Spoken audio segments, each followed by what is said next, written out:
Mitėniškių dvaras. Ponia Virginija Balsevičienė, o mergautinė Gedgaudaitė papasakos apie savo jaunystę, kaip jinai šokdavo Mitėniškių dvare ir ten kitus nuotykius. Prašome. Mitėniškių dvare mano daug jaunystės smagių akimirkų praleista.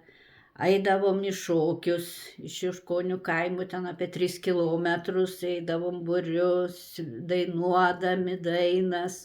Ir mano sesers tuo kartu draugas, dabartinis vyras, jis grodavo su armonika.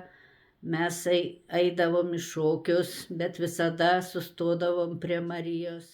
Persižegnodavom, kad būtų laimingas vakaras, kad jokių muštynių nebūtų ir sukalbėdavom poterius.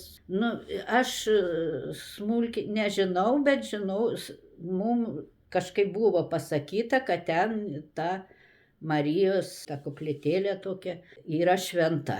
Kad ten yra šventa vieta, jeigu kokios bėdos, kad ten nueiti ir pasimelsti. O kokią progą ten ją pastatė, negirdėjote, kokios atsitikimai? Kažkaip nepasiliko, nes aš kaip ir biškį atitolus buvau, kadangi buvau mokytojos duktė, tai, tik tai iš nuogirdų kažką išgirdavau šitą. Nes mama kaip ir būdavo persekiojama, kad švenčių nikučių, kad nevalgytų, net prie durų stovėdavo. Ir mes vaidindavom, visokias intermedijas sukurdavom. Mano mama labai buvo kūrybinga, taip pat vaidinimus vaidindavom, šokių šokdavom.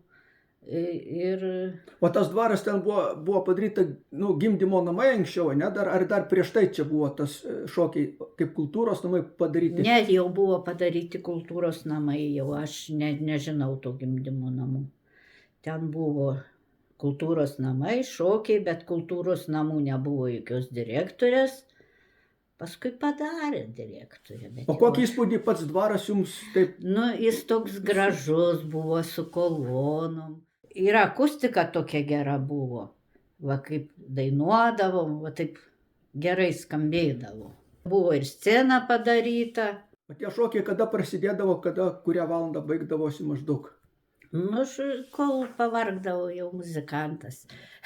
O prasidėdavo kada? O prasidėdavo, pradėdavo temti ir eidavom kokią 9-10 valandą ir būdavo, kad iki ryto, visai būdavo, bet būdavo, kad ir kokią 2 valandą įsiskirstydavom. Vėl su dainom mes, su dainom ateidavom, su dainom pareidavom. Atvažiuodavo jaunimo jau ir iš Šėtos pas mus. Smagiai, jaunystę leidom smagiai. Ir ten buvo daug būtų. Gal kokie 4, gal 6 būtai buvo. Tamų jau... Kumetinė, ne? O pačiam dvare niekas negyveno, ne? O pačiam dvare niekas negyveno. O ten kokių senų paveikslų nebuvo? Tokia veranda. Ne, jau buvo sutvarkyta kultūros namam. Apdažyta, aptinkuota, nieko nebesimatė. O to dvaro, kaip jį sugriovė, neatsimenat? Ne, aš jau nebegyvenau čia, aš buvau išvažiavusi Panevėžio rajoną. Ačiū labai, čia įrašas padarytas 2025 metų kovo 12 dieną.